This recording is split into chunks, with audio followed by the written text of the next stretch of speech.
I want you to picture this.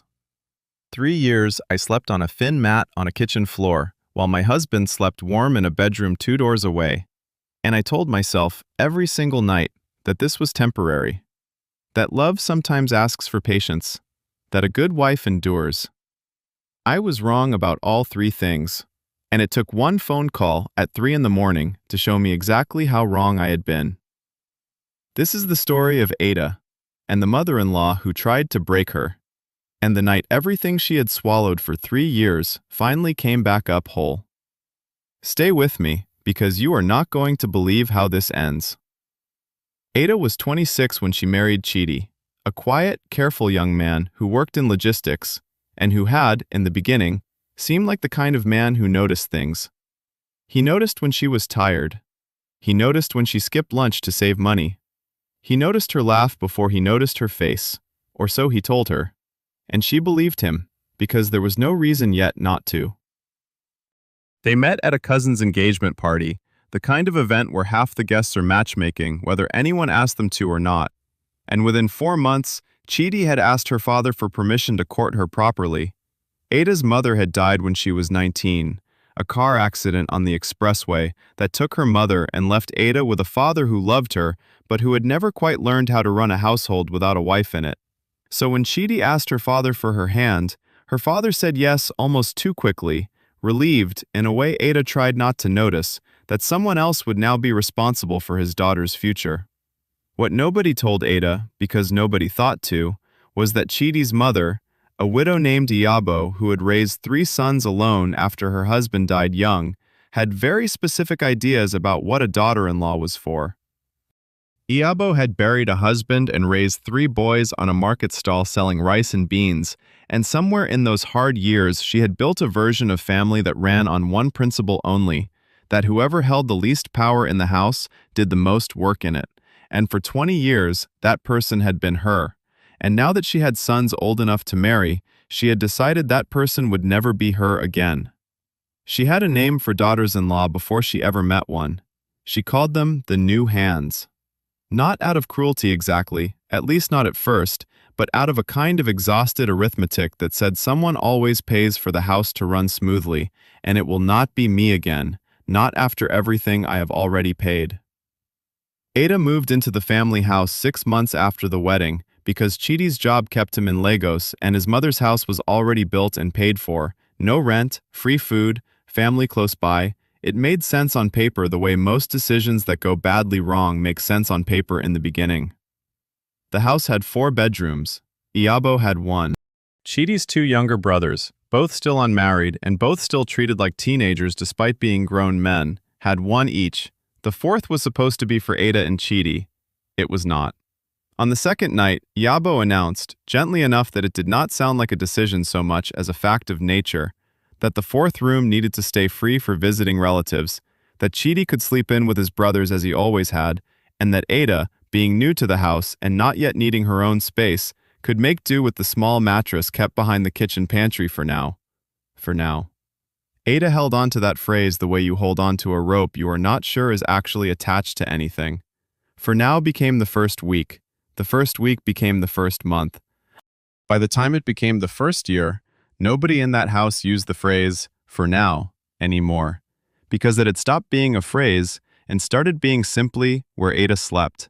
A folded mattress on cold tile between the rice sacks and the kitchen door, close enough to the stove that she woke every morning smelling of the previous night's soup, close enough to the door that she heard every person who came home late and every person who left before dawn, and far enough from anywhere that could be called hers that she stopped, somewhere in that first year, expecting anything to be.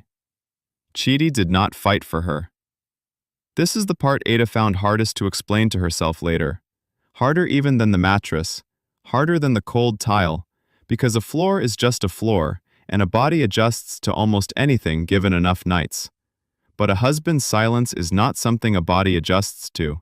It is something a heart has to actively decide to survive. In the beginning, she asked him, carefully, the way you ask a question you already suspect you will not like the answer to. Chidi, why can I not sleep in our room? And he would look at her with an expression that was not quite guilt and not quite indifference, but something exhausted in between, and he would say, "My mother has her ways. Give it time. She will come around. Do not make this a fight before it needs to be one." If you have ever loved someone who asked you to be patient with your own mistreatment, tell me in the comments right now, because Ada is about to learn exactly what that kind of patience costs a person over 3 years. And I promise you, the ending of this story is not what you expect. There was a particular cruelty in how ordinary it all looked from the outside. Iyabo was, to every neighbor, every church member, every woman at the market, a devoted mother-in-law, generous with her daughter-in-law, always introducing Ada with a hand on her shoulder and a warm smile that never once reached anywhere near her eyes when the audience left the room. She gave Ada small gifts in front of visitors, a wrapper here, a headscarf there, timed always for maximum witness, and the moment the gate closed behind the last guest, the warmth folded up like a market umbrella at closing time and put itself away until it was needed again. Ada learned to recognize the sound of that fold, a particular way Iyabo's voice dropped half a register the second they were alone, the way her shoulders relaxed out of performance and back into something colder and more permanent. The work started small, the way these things always start small, because nobody hands you the whole weight at once. They hand you pieces of it, until one day you look down and realize you have been carrying a mountain for so long you no longer remember what your arms felt like empty. Ada cooked, not helped cook, cooked. Breakfast for 5 people every morning before Chidi left for work. Lunch prepared and left ready even on days she herself had a fever. Dinner every night regardless of what her own job as a primary school teacher had asked of her that day. She washed clothes for the household by hand because Iyabo did not trust machines with good fabric. She cleaned a 4-bedroom house alone, while 3 grown men and 1 able-bodied woman moved through it like guests in a hotel they were mildly fond of but felt no responsibility toward. And through all of it, she slept on the kitchen floor.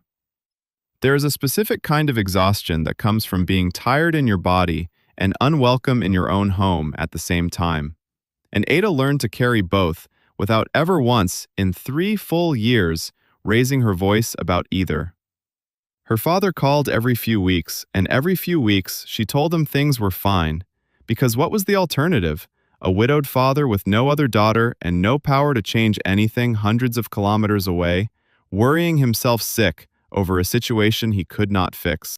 Her old friends from university drifted, slowly, the way friendships drift when one person always has an excuse ready, always has cooking to do, always has somewhere else to be, until eventually the invitations stopped coming because there was only so many times a person can be told no before they stop asking. Here is the detail I need you to hold on to, because it matters later. More than anything else in this story matters later. Iyabo kept a small metal box in her room, locked, that she checked every single evening before bed, a ritual so consistent that Ada could set her own routine by it, and whenever anyone asked what was inside, Iyabo would smile that market umbrella smile and say only, "A woman's business is her own," and change the subject so smoothly you would not notice you had been redirected until you were already 3 sentences into something else entirely. Ada noticed. Ada noticed almost everything in that house, because a person who is not seen learns very quickly to see. And for 3 years, she said absolutely nothing about any of it. Not the box, not the mattress, not the silence from her husband, not one single thing. And if you are wondering why a woman would stay quiet through 3 years of exactly this, I promise you, by the end of this story, you will understand that Ada's silence was never the same thing as Ada's surrender. Because on a Tuesday night in the 3rd year, a night that started exactly like every other night before it, Ada's phone rang at 3 in the morning, and the voice on the other end of that call was about to hand her the one piece of information that would let her burn the whole arrangement to the ground without lifting a hand against a single person in that house. Stay with me. What happens next is the reason this story exists. The call came from a number Ada did not recognize, a landline prefix she had never seen before. And in the half-second between the first ring and the second, her heart already knew, the way a body sometimes knows before the mind catches up, that nothing good calls a house at 3 in the morning. She answered in a whisper, because whispering was a habit 3 years deep, a reflex built from 1,000 nights of not wanting to wake a household that had never once asked whether she was awake or asleep or somewhere in between. The voice on the other end was a woman, older, breathless, asking for Iyabo by her full name, her market name, the one people used before marriage, before children, before any of the roles that had since buried it. Ada told her she had the wrong number for that hour and started to explain that everyone was asleep, but the woman on the line said something that made Ada's whispering stop cold. She said, "Tell her BC is gone. Tell her the woman from Ileida is gone. She needs to come now, before the others get there first." Ada did not know who BC was. She did not know what Ileida was. She wrote both names on the back of her hand, with a pen she kept tucked beside her mattress for exactly this kind of unexplainable night, the way she had quietly started keeping small records of small things for the better part of a year now, without fully admitting to herself why. She woke Iyabo carefully, the way you wake someone whose reaction you cannot predict, and delivered the message exactly as she had received it. What happened to Iyabo's face in that moment was the first unguarded thing Ada had seen from her in 3 years. Not the market umbrella, not the performance. Something older and rawer moved across her, gone almost as fast as it appeared, and by the time she spoke again, her voice had rebuilt itself into something flat and controlled. She told Ada it was nothing, an old friend, family business, go back to sleep, and she left the house before dawn without another word, taking the small metal box with her for the first time in 3 years that Ada had ever seen it leave that room. Ada did not go back to sleep. She lay on the kitchen floor with her eyes open until the light came up gray through the window above the sink, turning those two names over and over. BC, Ileida. The way you turn a stone over looking for the side that explains everything else about it. And she understood, without yet knowing why she understood it, that she had just been handed the first loose thread of something that had been sewn very tightly closed for a very long time. But before I tell you what Ada found when she finally pulled that thread, I need to take you back. Because to understand why this call mattered so much, you need to understand exactly what those 3 years had already cost her, piece by piece, and how a woman who once had a full life slowly became a woman who had nothing left in that house but a mattress and a habit of silence. The first year had actually started with something Ada mistook for hope.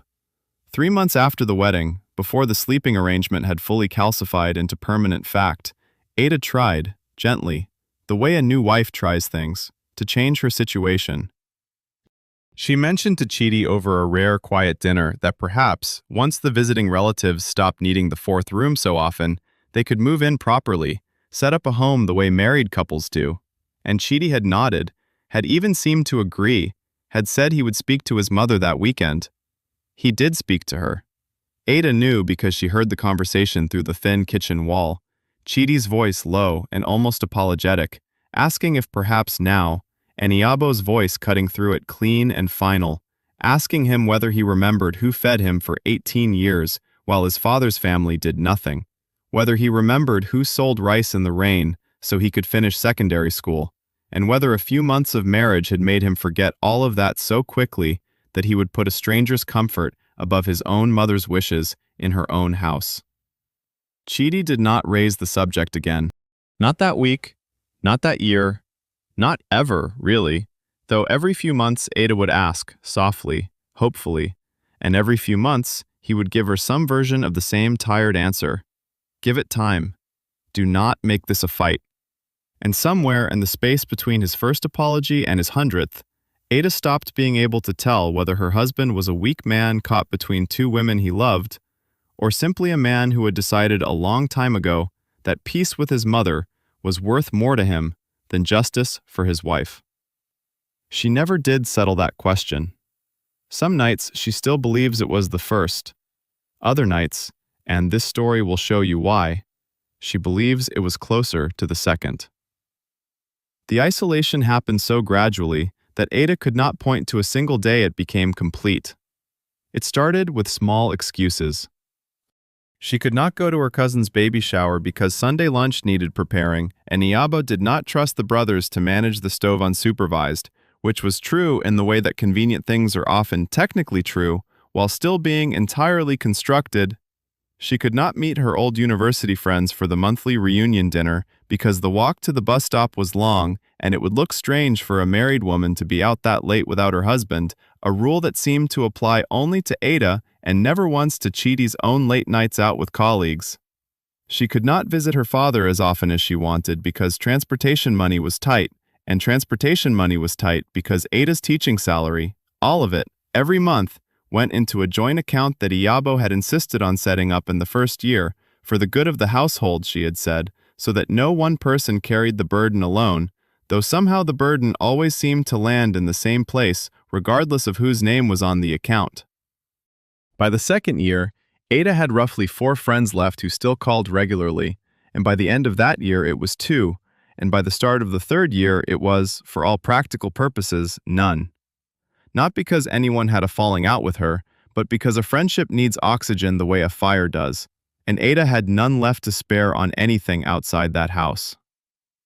Her father remained the one constant, calling every other Sunday, and Ada perfected over those years a particular tone of voice, cheerful, brief, deflecting, that let her tell him things were fine without ever once saying a sentence that was fully true. It was during the second year that Ada first noticed the metal box. She had gone into Iabo's room to return a folded set of clothes, a task that normally took less than a minute, and had found Iabo kneeling beside her bed with the box open in front of her, its contents spread briefly across the bedspread before she swept them back inside with the quick, practiced motion of someone who has hidden things many times before. Ada caught only a glimpse. Folded papers yellowed with age, what looked like an old photograph, a small bundle of cloth tied with thread, and a single word, written in careful block letters across the top of one of the papers, that Ada would not fully understand the meaning of for another full year. The word was Il Ida. Iabo had looked up at her with an expression Ada had never seen on her before, something close to fear, gone almost as quickly as it arrived, replaced instantly by the familiar cold authority Ada knew so well. "Do not come into my room without knocking again," Iabo had said, her voice sharp enough that Ada apologized 3 times backing out of the doorway, and for the rest of that day Ada told herself it was nothing, an old woman's private keepsakes, none of her business, exactly the kind of thing a good daughter-in-law does not ask questions about. But Ada had started keeping a small notebook after that day, tucked under the pantry shelf near her mattress, and into it she began writing down things that did not add up, small things at first, dates Iabo disappeared for an afternoon without explanation, names mentioned in passing phone calls and never repeated, the way certain older women from the market greeted Iabo with a kind of wary respect that looked nothing like ordinary friendliness. Ada did not know yet what she was building toward. She only knew, the way a person in a difficult marriage often knows long before they can prove it, that something in that house did not add up to the simple story she had been told, and that someday, she suspected, she would need to know exactly what that something was. The third year was the hardest, and it was also, though Ada could not have known it at the time, the year that quietly prepared her for everything that was about to happen. The financial control tightened first. Iabo began asking for receipts, actual paper receipts for anything Ada spent even from her own small allowance, and any purchase deemed unnecessary, a new pair of shoes when her old ones had worn through, a birthday gift for her father, was met with a lecture about frivolity delivered in front of the brothers, designed, Ada eventually understood, less to correct her spending and more to remind her, publicly, of exactly how little standing she had in that house to spend anything at all. Chidi's silence during these lectures had by now become so consistent that Ada had stopped waiting for him to speak. She had, somewhere in that third year, without ever making a conscious decision to do it, stopped expecting her husband to defend her at all. The sleeping arrangement, which had once carried the fiction of temporary inconvenience, had by the third year lost even that pretense. Nobody in the house mentioned visiting relatives anymore, because everyone, including Ada, understood by then that the 4th bedroom simply was not for her, and never would be. That the kitchen floor was not a stopgap, but a decision, made once, early, and never once revisited because nobody with the power to revisit it had ever felt enough discomfort to bother. And yet, through all of it, Ada kept her notebook, kept her observations, kept a quiet, careful record of a household built on a story she was increasingly certain was not the whole story. And on that particular Tuesday, when a stranger's voice on a landline said the name BC and the words Ile Ida, Ada finally understood that the box, the fear on Iabo's face, and 3 years of a marriage built on obedience were all pieces of the exact same picture. She just did not yet know what the picture was. What she did next over the following weeks was the quietest and most dangerous thing Ada had ever done in her life, and it started with a single decision made that same gray morning as she folded her mattress against the pantry wall for what she did not yet know would be one of the final times.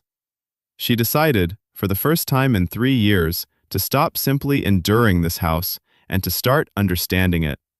Stay with me, because what Ada found in that metal box and what it meant for the woman who had made her sleep on a kitchen floor for 3 years is coming next, and it is nothing like what either of them expected. It took Ada 6 weeks to find what she was looking for, and she found it the way most patient people find things, not through a single dramatic discovery, but through the slow accumulation of small ones, each meaningless alone, each part of a pattern once placed beside the others. The word Ida she learned first was not a place exactly, not the way a street or a market is a place, but a name older women in that part of the family's home village used for a particular kind of gathering, informal, unofficial, half-remembered even by the people who still spoke of it, a circle of women, widows mostly, who decades earlier had pooled together small amounts of money and property in each other's names to protect themselves from husbands' families who tried, as families sometimes did, to seize everything the moment a husband died. Ada learned this from her own father, of all people, during one of their Sunday calls, when she asked, carefully, without explaining why, whether he had ever heard the phrase. Her father, who had grown up 2 villages over from Iabo's own hometown, said the name slowly, like tasting something half-forgotten, and told her, yes, his own late mother had spoken of something like that once. Women who trusted paper more than they trusted men, and who had learned, the hard way, exactly why. Ada wrote the explanation into her notebook and sat with it for days. If Iabo had been part of something like that, decades ago, as a young widow with 3 sons and no husband's family willing to help her, it explained a great deal. The caution, the box, the fear on her face at 3 in the morning when a stranger's death threatened to unravel something old. But it did not yet explain why a woman who had survived exactly that kind of vulnerability herself would turn around and build a household that made another woman, Ada, endure a smaller version of the very same powerlessness. The second piece came from BC's funeral, 3 weeks after the phone call, an event Iabo attended alone, dressed in unusually formal black, gone the entire day and returning that evening with red eyes and a silence that lasted 2 full days. Ada, who by then had learned to read every shift in that house like weather, noticed that the metal box did not return with her. It stayed wherever Iabo had taken it, and for the first time in 3 years, the nightly ritual of checking it before bed simply stopped. The third piece, and the one that finally made the picture whole, came from an old woman named Comfort, one of the market traders who had known both Iabo and the dead woman BC for over 30 years, and who Ada finally worked up the courage to approach one Saturday morning under the flimsy excuse of buying tomatoes. Comfort, it turned out, needed almost no encouragement to talk, the way certain older women carry stories the way other people carry keys, ready to hand them over the moment someone finally asks the right question. Comfort told her that decades ago, when Iabo's husband died young and his brothers moved in within the week to claim the house, the shop, and everything in it, the way certain families did when a widow had no sons old enough yet to fight for her, it had been BC and 4 other women from that same Ileida circle who had physically stood in the doorway of Iabo's own home and refused to let the brothers inside until proper papers were produced, papers that, conveniently, none of the brothers had ever bothered to prepare, because they had assumed, as men in that position often assumed, that a young widow with small children would simply be too frightened and too alone to resist.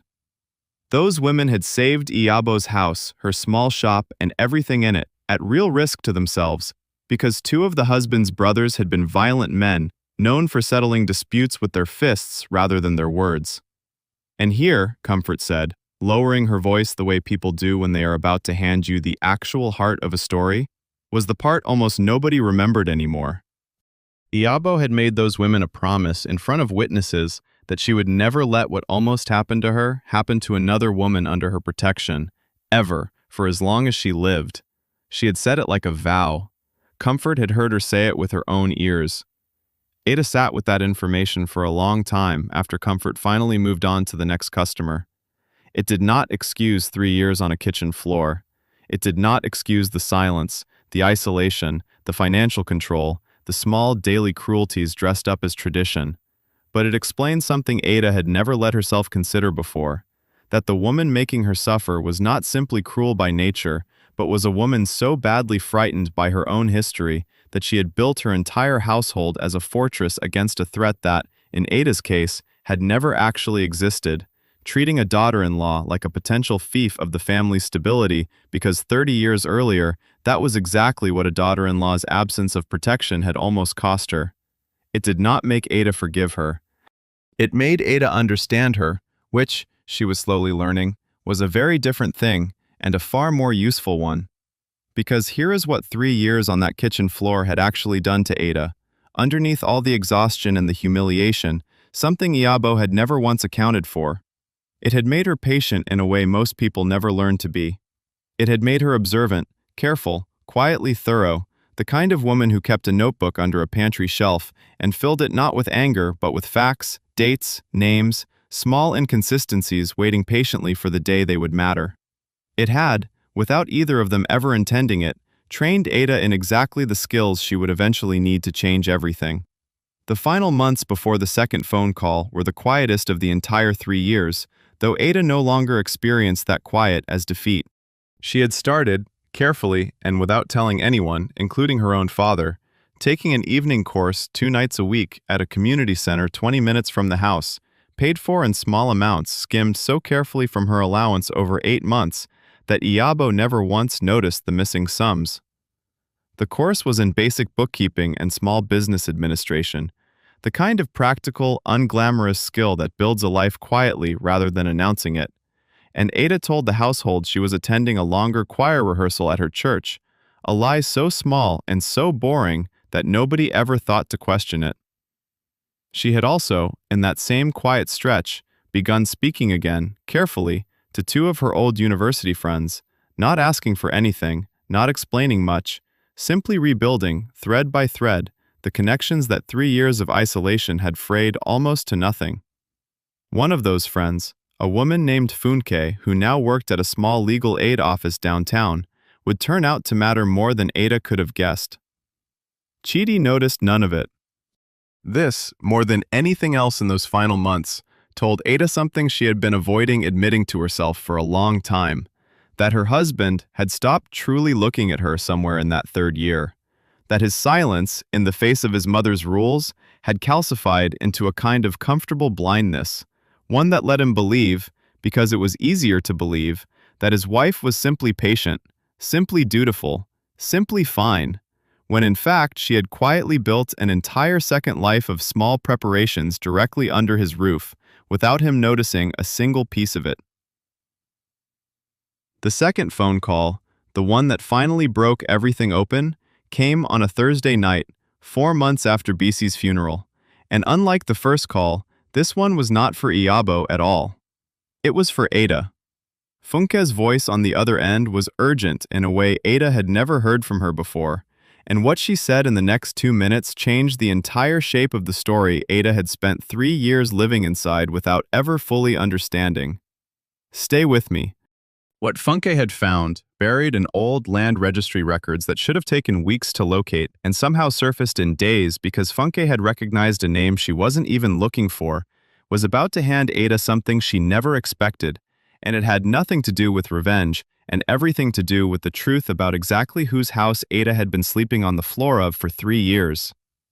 Funke had been doing routine research for an unrelated case, a property dispute 2 streets over from the family house, and had pulled old land registry files from the local government office as part of standard due diligence, the kind of dry procedural work nobody expects to produce anything personal. But names in small communities repeat themselves across generations, and one name in those decades-old files had stopped her cold, because she had heard Ada mention it once, months earlier, in passing, during one of their slowly rebuilding phone calls. The name was Bisi's, the same Bisi whose death had started all of this, and beside it, in a property transfer document dated over 20 years earlier, was a second name that made Funke sit up straight at her desk. Iyabo's name. Not as a resident, not as a tenant, but as one of 5 co-owners of a small parcel of land, the very land the current family house had eventually been built on, registered jointly under the old Ile-Ida arrangement Ada's father had once described. 5 widows protecting 5 shares of one piece of land so that no single husband's family could ever again seize it whole. But here was the detail that mattered most, the one Funke had called at 9 at night specifically to make sure Ada heard directly from her rather than reading it cold in a document. The land had never been formally transferred out of that joint arrangement. Iyabo did not own the house outright, the way she had presented it for 30 years to her sons, to the neighbors, to Ada herself.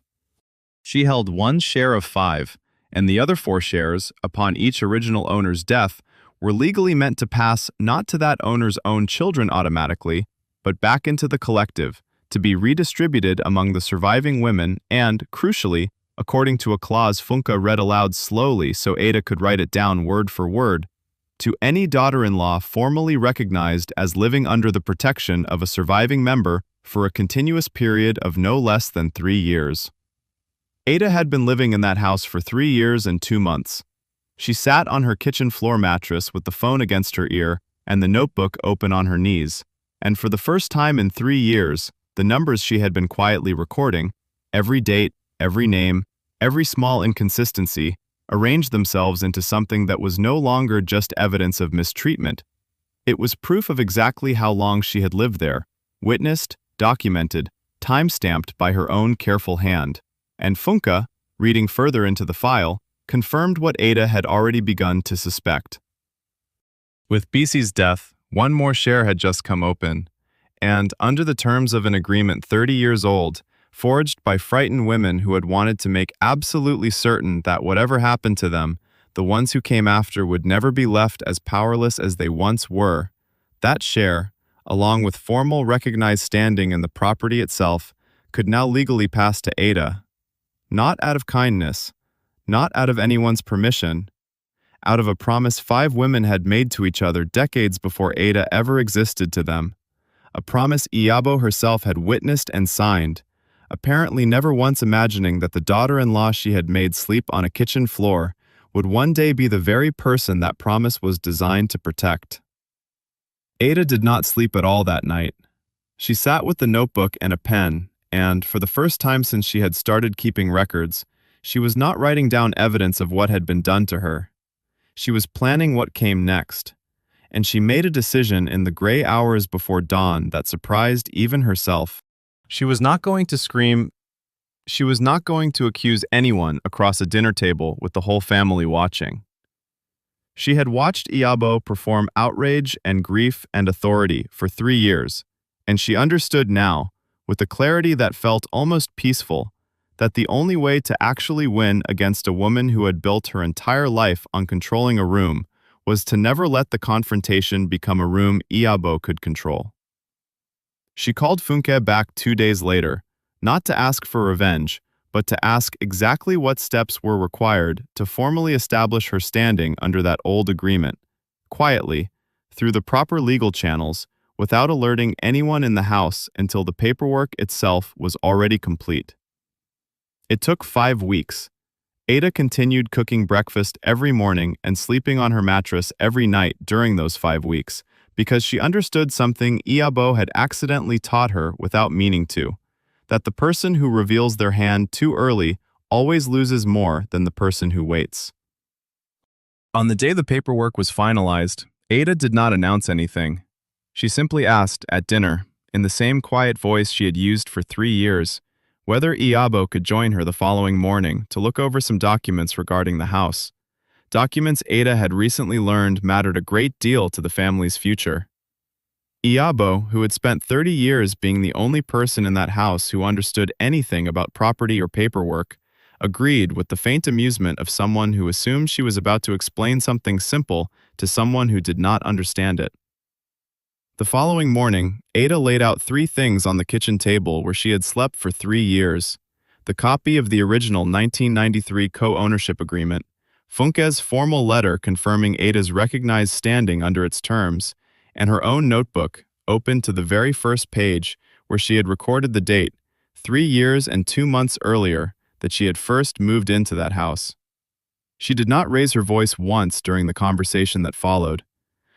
She told Iyabo plainly that she now understood exactly what Ida had meant to her 30 years earlier, and exactly what those women had promised each other, and she told her, without a trace of cruelty in it, that she was not there to take anything Iyabo had built, that she had no interest in the house itself, only in what it represented, which was the plain, undeniable fact that Ada was no longer someone who could be told where to sleep in her own family's home without her consent ever again. Iyabo did not shout. This was, Ada realized later, the most telling reaction of all, because a woman who has spent her life controlling rooms through sheer force of will does not shout when she finally meets someone who has quietly out-prepared her. She sat very still for a long time, looking at the paper with her own 30-year-old signature at the bottom of it, and when she finally spoke, her voice had none of its usual iron in it. She asked Ada, quietly, whether she intended to throw her out of her own house in return for 3 years of a kitchen floor. Ada said no. She said she had thought about it, more than once, in the middle of some very long nights, and had decided against it, not because Iyabo deserved gentleness, but because Ada had spent 3 years learning exactly what it felt like to be powerless in a house that was never supposed to be built on powerlessness at all, and she refused to become the kind of person who used newly found power the same way it had once been used against her. What she asked for instead was simple: a room, her own room, immediately, with a door that locked from the inside. Formal recognition of her legal share, on paper, filed properly so that no one could ever again pretend it did not exist. And an honest conversation with Chidi, in front of his mother, about exactly what kind of silence he intended to keep going forward. That conversation, when it happened 2 days later, was the hardest of the entire 3 years, harder even than the mattress, because Chidi finally had to answer, out loud, in front of both women, the question Ada had been quietly asking him for 3 years without ever getting a real answer. Why had he let it happen? He did not have a good answer.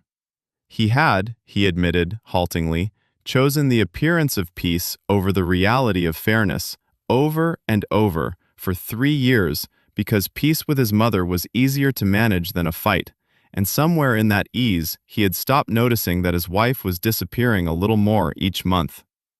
It was not the speech of a villain. It was the confession of a weak man, finally forced to see what his weakness had cost someone else, and Ada listened to all of it without softening, because she had learned, over 3 years on a kitchen floor, that understanding why someone hurts you is not the same thing as excusing them for it. The house changed after that, not overnight, and not into some easy fairy tale where every wound closed cleanly, but changed in the ways that actually matter over time. Ada moved into a proper room within the week. She used her bookkeeping course, the one she had paid for in secret for 8 months, to help formalize the property records properly for the first time in 30 years, a task Iyabo, to her own quiet surprise, found herself grateful for rather than threatened by, because a fortress built out of fear is exhausting to maintain alone, and some part of Iyabo had apparently been waiting, without knowing it, for someone strong enough to finally share the weight of it with her instead of simply obeying her. Chidi and Ada's marriage did not heal easily. Some things, Ada learned, do not fully heal. They simply stop actively wounding you, and you build a life around the scar rather than pretending it was never there. But he did, finally, begin showing up.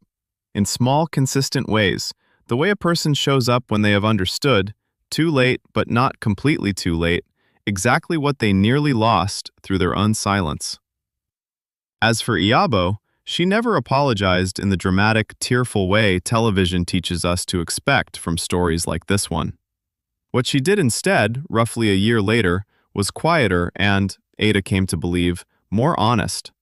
She began telling other women in the market, unprompted, about the Ida agreement, about the promise she had made 30 years earlier and had somehow, without ever meaning to, spent decades failing to fully honor in her own house.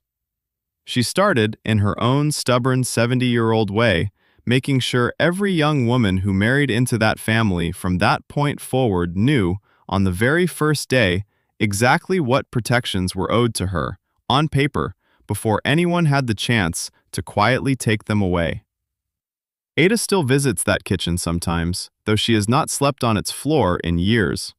She keeps the old notebook in a drawer in her own house now, the one she and Chidi eventually bought together, not as a trophy, but as a reminder of something she tells her students in the small bookkeeping classes she now teaches 2 evenings a week at that same community center that once gave her a quiet place to rebuild herself in secret. She tells them that patience and submission are not the same thing, that a person can be quiet for a very long time and still be building something the whole while, and that the years someone spends underestimating you are very often the exact years you are learning everything you will eventually need to stand back up. If you made it all the way to the end of this one, I want to know what you would have done differently in Ada's place. Would you have confronted her the very first night? Or do you think patience, the way Ada used it, was the stronger choice in the end? Tell me in the comments. I read every single one. And if this story meant something to you, there is another one waiting for you right now, so go ahead and tap on it. I will see you there.